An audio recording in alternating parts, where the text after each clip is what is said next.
नमस्कार. मी डॉक्टर सोनाली सरनोबत. आज आपण पायावरती सूज येणे ह्या गोष्टीची माहिती घेऊया. हा आजार नसून हे एक लक्षण आहे. तर ह्या लक्षणामागं अनेक कारणं दडलेली असतात. पायावरती सूज येणे ह्याच्यावरती सगळ्यांना माहिती असेल, की पिटिंग आणि नॉन पिटिंग इडिमा असं म्हणतात. म्हणजे पायावरती जर का दाबून पाहिलं, तर खड्डा पडला तर त्याला पिटिंग इडिमा म्हणतात. खड्डा नाही पडला तर त्याला नॉन पिटिंग इडिमा म्हणतात. आणि खड्डा पडण्याची जी काही कारणं आहेत, ती जर का तुम्ही ऐकली तर तुम्हाला खरोखरच आश्चर्य वाटेल.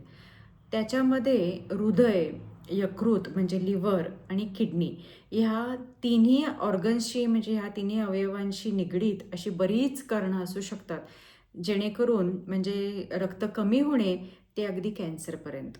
आणि नॉन पिटिंग इडिमा हा शक्यतो लिम्फॅटिक ड्रेनेज म्हणजे शरीरातले जे काय एक प्रकारचं जे रक्ताभिसरणच्या बरोबरच एक उतीभिसरण पण असतं, तर त्याच्या पद्धतीनं तो नॉन पिटिंग इडिमा येतो. म्हणजे ज्याला पायावरती असं दाब टाकला किंवा असं बोटानं दाबलं तर खड्डा पडत नाही.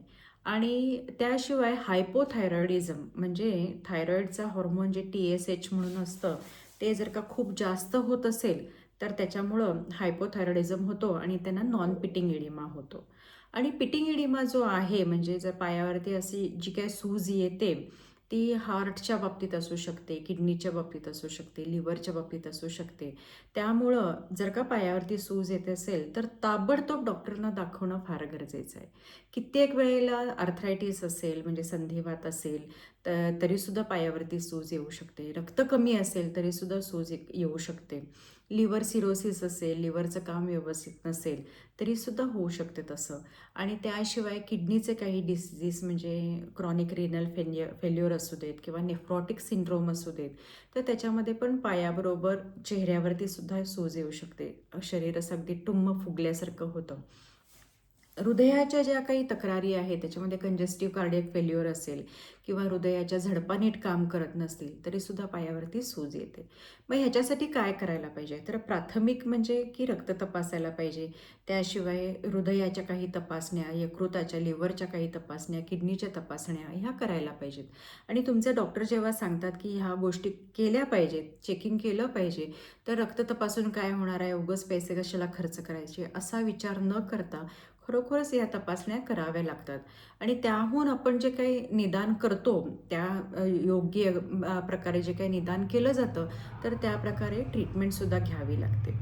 तर काही वेळेला कसं असतं, की पायामध्ये एखादाच पाय जेव्हा सुजतो, लाल होतो, गरम होतो, त्यावेळेला तो DVT असू शकतो. म्हणजे डीप वेन थ्रोम्बोसिस. तुमच्या रक्तवाहिनी, जी अशुद्ध रक्तवाहिन्या आहेत पायाच्या, त्याच्यामध्ये गुठळ्या तयार होऊ शकतात आणि त्यांना DVT होऊन असं होऊ शकतं.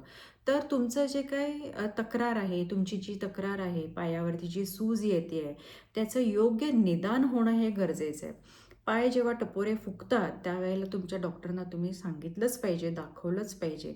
हा आजार किंवा हा विकार जो आहे किंवा हे लक्षण जे आहे, हे घरी बसून त्याला ट्रीटमेंट देण्यासारखं नाही आहे, की माझे पाय सुजतायत आणि मी असं-असं केलं आणि पाय सुजायचे कमी आले, असं सहसा होत नसतं.